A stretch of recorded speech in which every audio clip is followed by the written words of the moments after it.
आज की डेट में इंटरनेट इतना ज़्यादा पावरफुल हो चुका है कि आपको आज की डेट में मिस इन्फॉर्मेशन को पता करना बहुत ज़्यादा मुश्किल हो चुका है। मतलब फिंगर टिप्स पे आपने मोबाइल उठाया और आपके सामने इतनी सारी इन्फॉर्मेशन है कि आप ये पता ही नहीं कर सकते कौन सी इन्फॉर्मेशन सही है और कौन सी इन्फॉर्मेशन गलत है। ऐसे में सबसे बड़ी बात एक जो निकल कर आती है वो ये है कि यहाँ पर मतलब आपको किस चीज़ को कंज्यूम करना है ये आप कैसे डिसाइड करेंगे, क्योंकि आप जो चीज़ ढूंढने जाएंगे, अगर सामने वाले को आपके दिमाग में गलत चीज़ फीड करना होगी ना, तो पहले से ही तैयार होकर बैठा होगा कि हाँ फेक न्यूज़ पहले ही तैयार हो जाए। तो ऐसे में इसीलिए आज की डेट में फेक न्यूज़ का कारोबार भी बढ़ता जा रहा है। और ये सिर्फ ऐसा नहीं है कि सिर्फ पॉलिटिकल न्यूज़ को लेकर ही होता है, नहीं, ये जो एंटरटेनमेंट इंडस्ट्री है वो लोग भी इसका भरपूर उपयोग करते हैं। क्यों? क्योंकि वो खुद जानते हैं कि अगर हम लोग फेक न्यूज़ पेडल नहीं करेंगे तो सच बोलने वाले तो हमारी मूवीज़ की धज्जियां उड़ाकर रख देंगे। ऐसी एक इन्फॉर्मेशन IMDb से भी निकलकर सामने आई, तो जान लेते हैं उसी के बारे में। सर्वोच्च न्यायालय ने अपने एक फैसले में विकिपीडिया को लेकर जो अहम टिप्पणी करी है वो एक तरह से देखा जाए तो उन सारे पोर्टल्स को लेकर भी उपयोगकर्ताओं को सतर्क करती जिन पर कोई भी यूजर कुछ भी सामग्री बिना किसी रोक टोक के अपलोड कर सकता है। कुछ ऐसा ही हाल फिल्मों की रेटिंग जारी करने वाले पोर्टल IMDb का भी है। इस वेबसाइट पर मिलने वाली रेटिंग फिल्मों को सैटेलाइट और OTT पर ऊंचे दामों में बहुत काम आती है बेचने के लिए। ये अलग बात है कि ये रेटिंग कैसे बढ़ाई जाती है ये अब सबको पता चल चुका है।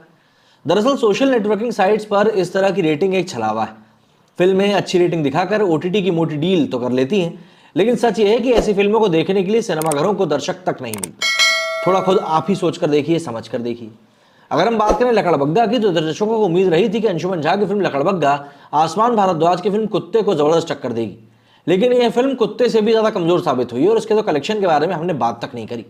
ये और बात है कि IMDb पर इस मूवी की रेटिंग 8.9 है। वहीं इस फिल्म के बॉक्स ऑफिस कलेक्शन की अगर हम बात करें तो वो 1 करोड़ के अंदर ही सिमट गया है।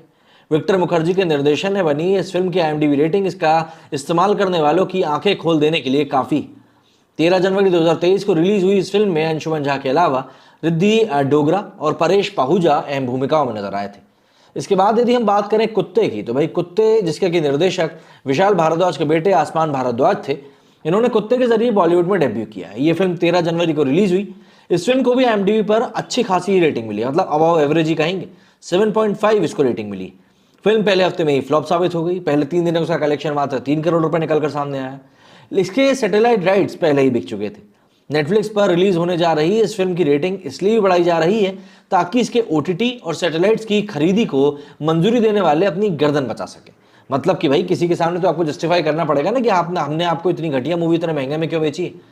वहीं अब जब हम जिस मूवी के बारे में बात करने जा रहे हैं इसके बारे में तो शायद आप लोगों ने नाम भी नहीं सुना होगा। कथित रूप से 13 जनवरी 2023 को रिलीज हुई film Sachin the ultimate winner की IMDb रेटिंग ने गुरमीत राम रहीम की फिल्मों की रेटिंग को भी पीछे छोड़ दिया है। IMDb पर 10 में से 10 की रेटिंग पाने वाली दीप राज कोछार के निर्देशन में बनी इस फिल्म में वेद थापर, ध्रुव राज और शिवानी शर्मा की मुख्य भूमिकाएं। ये फिल्म कब आई और कब चली गई किसी को पता ही नहीं चला, और ना ही फिल्म के बॉक्स ऑफिस कलेक्शन के आंकड़े ही कहीं उपलब्ध हैं। अब आप खुद ही जरा सोचिए कि भाई आखिर ये पूरा क्या माजरा है और किस तरीके से ये सब चीजें चल रही हैं। वहीं इन फिल्मों से पहले 6 जनवरी 2023 को 2 कथित हिंदी फिल्में दिवाई और जयदेवा रिलीज हुई। जयदेवा कब रिलीज हुई और कब थिएटर से उतर गई इसके बारे में किसी को पता नहीं चला। अलबत्ता दवाई की थोड़ी बहुत चर्चा जरूर हुई थी और इस फिल्म को भी IMDb पर 10 में से 5.4 की रेटिंग मिली। मात्र 6 करोड़ के बजट में बनी इस फिल्म ने बॉक्स ऑफिस पर दम भी कब तोड़ दिया ये पता नहीं चला। गिरिदेव राज के निर्देशन में बनी ये film psychological horror thriller film थी। इस फिल्म में युवान हरिहरन और लियोनिल डिसूजा लीड रोल में थे। तो यहाँ पर IMDb को लेकर जो अब बातें निकलकर सामने आ रही हैं वो वाकई में कई लोगों को डिस्टर्ब कर सकती हैं। क्यों? क्योंकि IMDb दरअसल एक पैमाना माना जाता है कि भाई वहां पर जाकर आप मूवीज के बारे में ऑथेंटिकली जिन लोगों ने रेट किया है उसको वो आप जान सकते हैं। लेकिन आजकल इसका भी एक स्कैम चला दिया गया है। सीधी सी बात यह है कि यदि आपने किसी मूवी के OTT राइट्स को बेच दिया है, मान के चलिए आपने एक ऊंचे दाम में बेच दिया है, इसके बाद मूवी थिएटर में रिलीज हुई, वहां पर देखने इसको कोई पहुंचा ही नहीं, तो ऑब्वियस सी बात है जो लोगों ने आपसे OTT राइट्स खरीदे हैं वो आपकी मतलब गर्दन पकड़ेंगे कि भैया क्या बेच दिया तुमने हमको। लेकिन IMDb के फिर आप रेटिंग दिखा दीजिए उनको कि अरे साहब देखिए लोग देखने नहीं पहुंचे लेकिन 9 की रेटिंग मिली है IMDb पर। तो जो OTT वाला होगा वो ये सोचेगा हाँ यार हो सकता है भाई दर्शक पहुंचे ना हो लेकिन जिन्होंने देखी उनको अच्छी लगी हो।